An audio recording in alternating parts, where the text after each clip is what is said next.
Hi, I'm Ken Page. I'm a psychotherapist and I'm the author of the book Deeper Dating: How to Drop the Games of Seduction and Discover the Power of Intimacy. And I'm thrilled to share my inspirational story with the Native Society.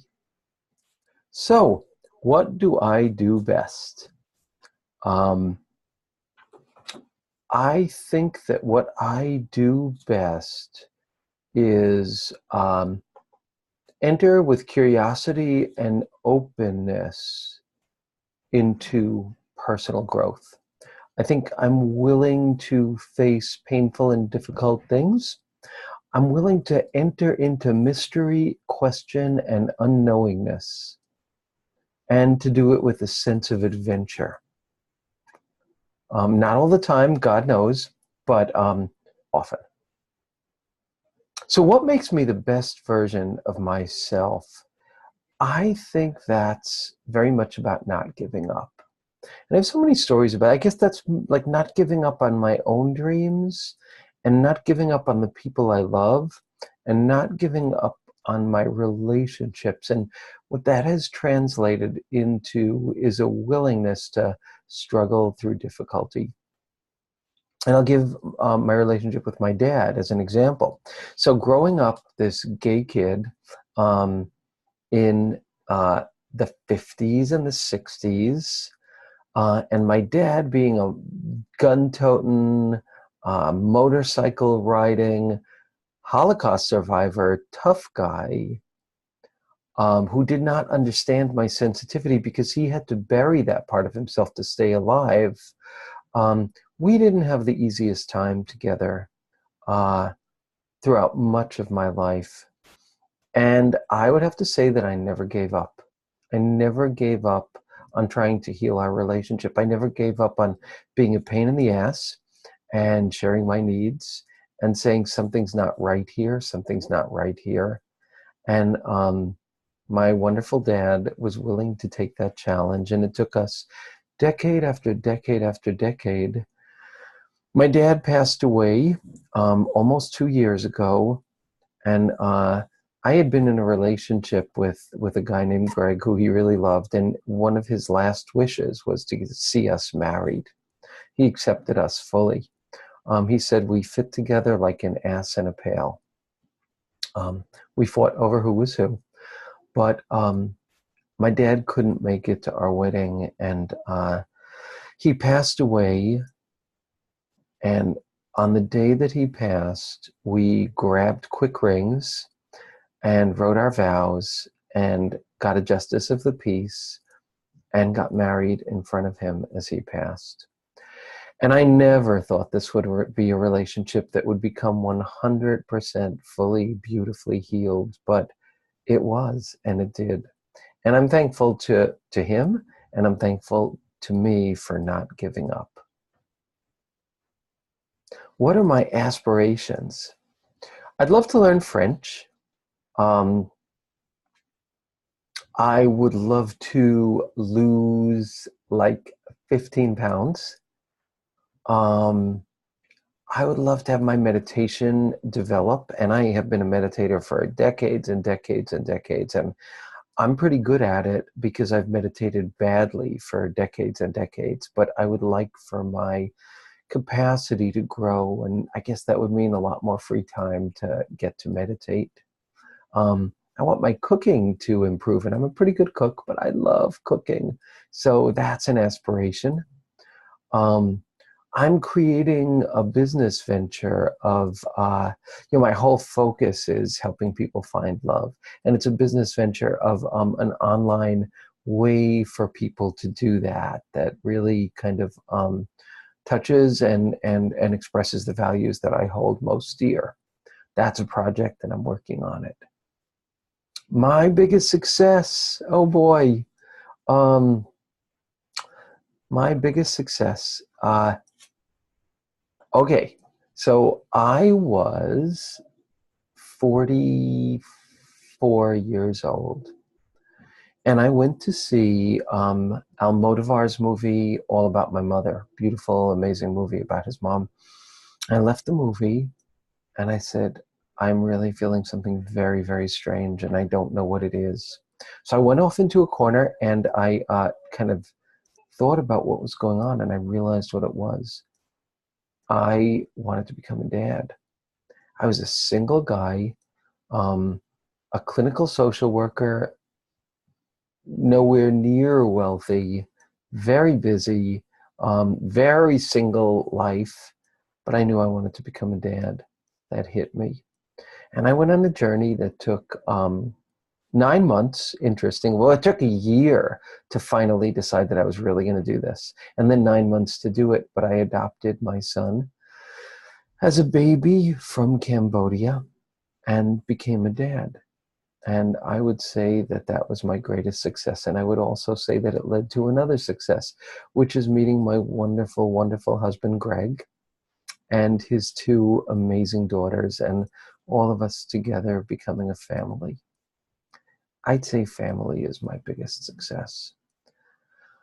And I'm going to say a second success too, which is writing my book, Deeper Dating, which is a journey that kind of captures my endless, endless search for love and what I learned and what I changed and what I did, and kind of putting that together into a formula for personal growth and intimacy and finding love for anyone. My most challenging moment.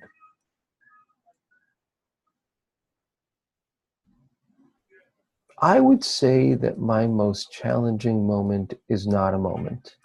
It's an ongoing series of moments. And it's been about confronting my own self-criticism, which has knocked me down at the knees again and again and again throughout my life. Some bone deep level where I do not yet, at 61 years old, still feel like a full adult. And that state, which in psychology is called a self state, it's kind of a picture of yourself that's not so good, that's almost burned into you. It feels like it's as true as your bones. And I would say my most challenging moments I have been my ongoing confrontation with that self state of not enoughness, and all the healing work that I've had to do around that. My motto, um, I thought about this a bunch after reading this question, and I guess it's more like a mantra than a motto. And I'm going to say I'm going to say what it is, and I'm going to say some things about it. It's the word God. And here's what I want to say about that. I'm not talking about a Jewish God or a Christian God or a Buddhist or a Hindu or a Muslim God. I'm just talking about this word God, which is a word that for me captures something great, something vast, and something benevolent. And just saying the word makes me think of greatness, and not just greatness, but greatness based on goodness. And in our country at this time, under our current president, there is a notion of greatness that's about force, power, and superiority, which is, I believe, against our deepest values. And I know against my deepest values, because the only true greatness is one based on goodness. So God reminds me of greatness that springs from goodness. And just saying that word heals me and soothes me and kind of aligns me to my higher goals. My favorite people and role models. I gotta say Oprah. I gotta say Oprah, because her greatness is based on goodness. Nelson Mandela and his ability to hold to his truth, his ability to create a country, recreate a country with his previous oppressors, based again on his vision of goodness and decency. My grandmother, my amazing, wonderful, sweet grandmother, my mom and my dad, my husband. That's what comes to me now. Oh, and my spiritual teacher, whose name is Paramahansa Yogananda, who's been my teacher since I was 17 years old, and who was a Hindu spiritual teacher who passed away in the 50s before I was born. My favorite places, well, one of my favorite places used to be the balcony of my old house, which looked out onto the ocean. There's a house in Baja that a dear friend of mine owns, overlooking the ocean, that is also one of my favorite places. And I'll say another one. It's a mountain range called the Wind River Mountains in Wyoming that is so magical and magnificent and kind of holy to me. And a tiny lake there called Upper Sweeney Lake. I'm just scrolling down. My favorite products and objects. Well, I'll tell you one is that my husband, I'm a meditator. My husband for Christmas gave me all this really good stuff. He gave me a fountain and a giant mosquito net so that when I go to meditate, I'm in this like little white tent that is really fun and beautiful. And I get to light candles and have a fountain going. And I guess that's one of my favorite objects at this point. My current passion is this project that I'm doing, this creation of an online event. It's my book, it's the teachings that I do. It's a new course that I've created, which is an intensive, just for 10 people, a 6-month intensive of people who are therapists and coaches and are single and want to be in a relationship, which mirrors the situation that I was in for many decades. My meditation. And I want to learn surfing because I live by the beach and I have never learned it before. I've never learned it yet. And my son is a really good singer. So I take him, I would take him every week to singing lessons. And I admitted to myself at a certain point that I wanted to sing, but I felt like I couldn't do it as a young guy because it was just too gay. So now I take singing classes, and that's a passion of mine.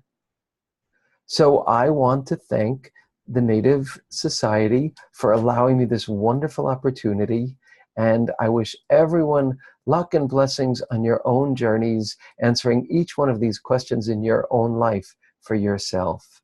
Thank you.